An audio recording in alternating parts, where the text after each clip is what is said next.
सब करीब करीब 5-6 गाड़ियों से, कभी 10 गाड़ियों से हमला बोलते थे हमारे कार्यकर्ताओं पर, घरों पर जाकर के। तो ये हम लोगों को रात भर घूमना पड़ा। आज तो आप भी साथ में थे, 2-2:30 बजे तक मुझे घूमना पड़ा। तो मैंने कार्यकर्ताओं को सचेत किया था कि पुलिस की पकड़ में मत आना, और जिस दिन वोट पड़ेंगे उस दिन सवेरे 7 बजे बूथ पर पहुंच करके वोट डलवाइए। और यहाँ की जनता देखिए नेताजी को बहुत प्यार करती थी, मानती थी। तो ये अब नेताजी नहीं है, और नेताजी की सीट ये जो खाली हुई है उस पर डिम्पल यादव समाजवादी पार्टी की तरफ से प्रत्याशी है। तो यहाँ की जनता बहुत बड़े मार्जिन से डिम्पल को जिताएगी। रामगोपाल जी ने भी अभी मैनपुरी डीएम से बात की और एजेंटों को लेके कुछ कहा है कि, तो वो क्या? देखिए कहीं कहीं जो भी पीठासीन अधिकारी हैं वो एजेंट नहीं बना रहे, और कहीं कहीं बाहर बैठा देते हैं। तो ये नियम में है कि वो अंदर ही रहेगा, जैसे मशीन को और जो भी वोट डालने आता उनके निगरानी रखे। तो इस तरीके से ये लोग गड़बड़ियां करना चाहते हैं। ईवीएम मशीनें भी कुछ खराब की सूचना, बहुत बड़ी मात्रा में मशीनें खराब हैं। तो उसी काम में हम लगे हैं, तुरंत कंप्लेंट करना जिलाधिकारी को और आरओ को, हम उसी काम में लगे हैं। जल्दी से जल्दी ये व्यवस्था ठीक हो, मशीनें बहुत जल्दी ठीक करा। शिवपाल यादव को आप सुन रहे थे, उन्होंने कहा है कि बड़े पैमाने पर गड़बड़ी की जा रही है और हम इसी कोशिश में लगे हैं। ईवीएम भी कुछ खराब है, ऐसा उन्होंने कहा है। लगातार लोगों को दबाया जा रहा है। तमाम आरोप जो है वो समाजवादी पार्टी के नेताओं के द्वारा लगातार जो है वो लगाए जा रहे हैं। हमारे तमाम वरिष्ठ पत्रकार हमारे साथ जुड़े हुए हैं, उसके अलावा हमारे तमाम सहयोगी जो है वो अलग अलग जगहों से हमारे साथ जुड़े हुए हैं। अनुराग को आप सुन रहे थे, वो इस वक्त जसवंत नगर में मौजूद हैं। वहीं अगर हम बात करें विनीत की, तो विनीत इस वक्त सैफई में मौजूद हैं, हिमांशु खतौली में मौजूद हैं। खतौली का रुख करते हैं धीरेन्द्र। हिमांशु इस वक्त हमारे साथ जुड़े हुए हैं। हिमांशु, क्या कुछ इस वक्त वहां पर अपडेट है, क्या नजारा है? अगर मतदाताओं से बात संभव हो तो करिएगा।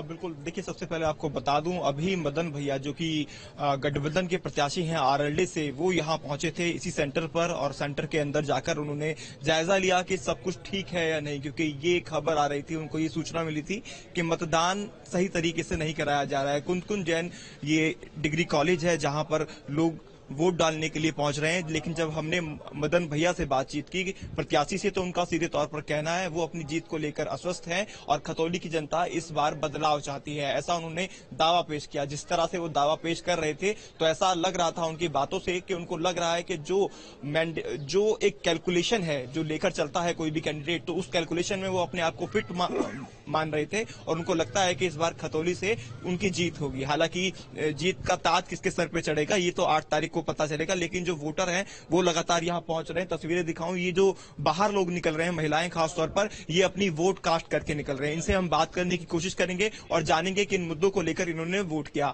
आपने अपना वोट डाला जी? किन मुद्दों को ध्यान में रखकर आपने वोट डाला एज अ महिला? मोदी जी के लिए। मोदी जी के लिए। कौन कैंडिडेट है यहाँ पे, आप जानते हैं बीजेपी से कौन लड़ रहे हैं चुनाव? राजकुमारी जी। तो क्या कुछ चाहेंगी वो आपकी बातें रखें, या क्या मुद्दे खतौली के हैं अगर लोकल हम बस? आप क्या कुछ कहना चाहेंगी? बस यही कि वो यहाँ पे विकास पे ध्यान दें, जो सफाई व्यवस्था है उस पर ध्यान दें। खतौली की जो विकास, लॉ एंड ऑर्डर भी मुद्दा रहा है क्या? लॉ एंड ऑर्डर ठीक है, योगी जी के शासन में हमें कोई दिक्कत नहीं है। तो सीधे तौर पर एक तरह से नाम ही ले दे रहे हैं जो लोग कास्ट करके आ रहे हैं अपना वोट।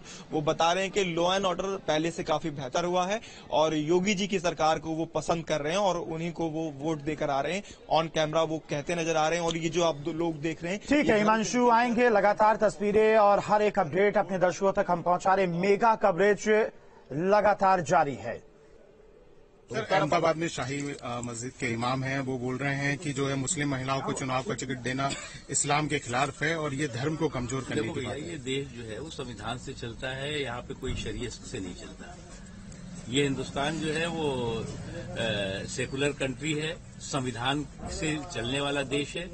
यहाँ पर जो है वो कोई इस्लामिक कानून लागू नहीं है। इसलिए जो मौलाना साहब या जो इमाम साहब भी इस तरह की बात कर रहे हैं, वो या तो देश के संविधान और देश की संस्कृति और देश के संस्कार और देश के संकल्प से अनभिज्ञ हैं, और या फिर इस तरह की जानबूझ करके बात करके समाज में बिखराव और टकराव पैदा करने की कोशिश कर रहे हैं। इसको इग्नोर करना है। सर, राहुल गांधी कह रहे हैं कि महात्मा गांधी की पार्टी है, सावरकर की और गोडसे की नहीं है, और प्रवेश करने बोला कि हम मेहनत करना जानते हैं हम लोग। देखो, राहुल गांधी जी की प्रॉब्लम ये नहीं है। राहुल गांधी जी की प्रॉब्लम ये है कि कभी वो मुंह में टोपी लगा लेंगे, कभी रोड पे तिलक कर लेंगे, कभी जो है वो महात्मा गांधी जी के सबसे बड़े उत्तराधिकारी बन के दिखाने की कोशिश करेंगे। तो पहले तो खुद कंफ्यूज है कि करना क्या चाहते हैं। आज जो है वो परिवार के पालने से जो है वो पार्टियां नहीं बन रही हैं। आज परिश्रम और परिणाम से पार्टियां बन रही हैं, जो मोदी जी ने करके दी।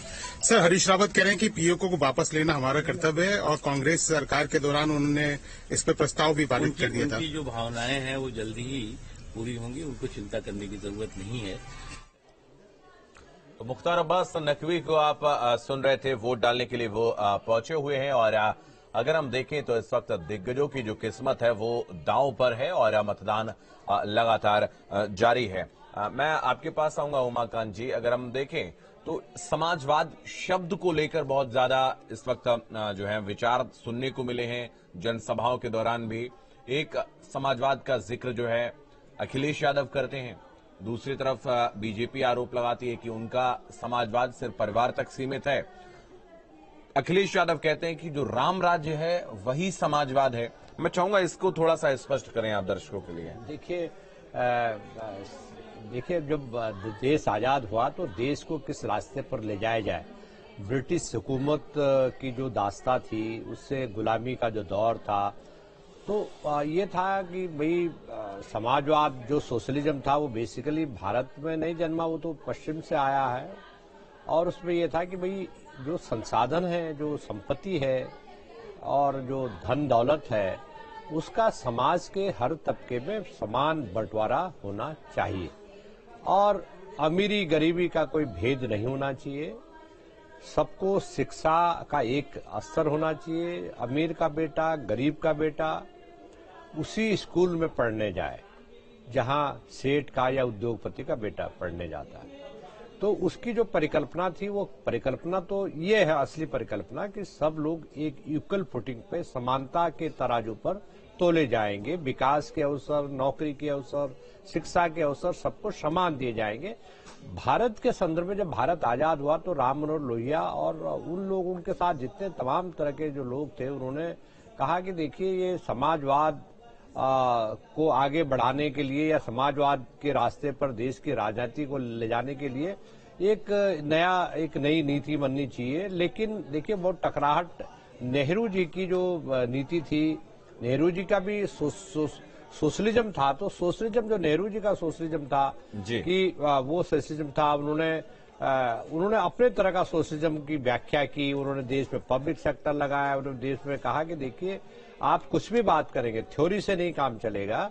उन्होंने कहा कि देखिए, बड़े बड़े उद्योग धंधे लगाने पड़ेंगे भारतवर्ष में, और जो भारतवर्ष में जहां सुई और ब्लेड नहीं बनती थी, वो ब्लेड और सुई बननी शुरू हो गई। और आज हालत ये है कि, लेकिन जो आपका सवाल है कि मैं उस पर मकन जी, हम इस पर कंटिन्यू करेंगे चूंकि समय सीमा है। वापस आएंगे लगातार, ये मेगा कवरेज जारी है। गढ़ की लड़ाई की हर एक अपडेट लगातार न्यूज स्टेट पर।